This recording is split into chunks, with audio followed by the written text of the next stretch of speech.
Discours de Bruno Gröning enregistré à l'occasion des fêtes de Noël à Vienne en 1957. Chers amis, aujourd'hui, à la demande de notre chère Madame Thomsen, j'exprime mon désir, à l'aide de cette bande magnétique, de transmettre certaines de mes propres pensées de manière opportune et de la meilleure façon.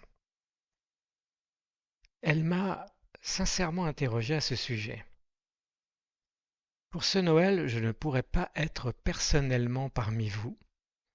Aussi, au moins, cet enregistrement sera à votre disposition.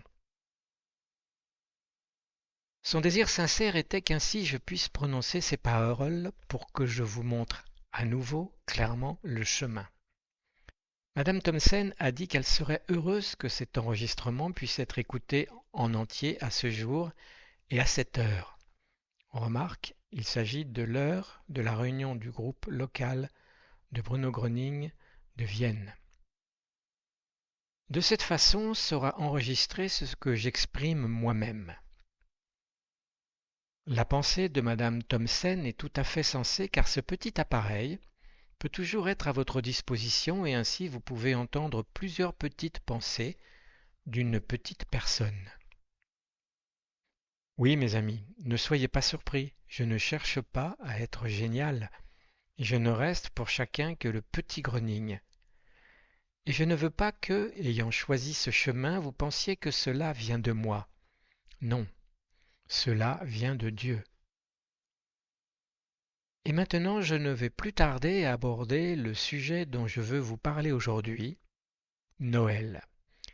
Cette fête sainte qui approche doit être connue de tous. Et nous devons connaître aussi pourquoi nous la célébrons. Et ce n'est pas seulement mon désir, c'est le désir de beaucoup de personnes de célébrer comme il se doit cette fête. Mais je sais que vous ne me comprenez peut-être pas puisque vous avez vécu jusqu'à présent dans la croyance de ce qu'est une célébration, de la façon de célébrer correctement cette fête. Non, mes chers amis, la veille de cette fête qui se déroule bientôt ne dure qu'une heure, et ce doit être une heure de prise de conscience. Autrement dit, une personne devrait non seulement penser à son être propre, mais penser aussi à l'être de notre Sauveur. Pourquoi Dieu nous a-t-il envoyé son Fils qui a traversé une vie comme la nôtre? Une vie qui nous montre ce dont nous avons besoin dans notre vie terrestre. Je sais qu'à Noël, beaucoup de gens considèrent la fête comme suffisante. Il y aura des vacances et de merveilleuses chansons de Noël seront chantées, ou même pas chantées, mais lues, de manière monotone. Un ami a dit à juste titre que les chants de Noël nous sont venus de nos ancêtres, comme un grand cadeau spirituel. Aussi, chaque chanson a sa propre signification. Vous devez être capable de percevoir chaque mot, et ainsi ce chant entrera dans vos cœurs. Mais, mes chers amis, ce n'est pas la seule chose dont je veux parler. À cette occasion, les gens réfléchissent des semaines, voire des mois avant Noël à ce qu'ils vont offrir à leurs proches. Ils pensent aux cadeaux pour leurs proches. Que vont-ils leur offrir? Je sais combien vous êtes heureux lorsque vous recevez ces dons terrestres. Et vous rendez également vos proches heureux avec des cadeaux terrestres.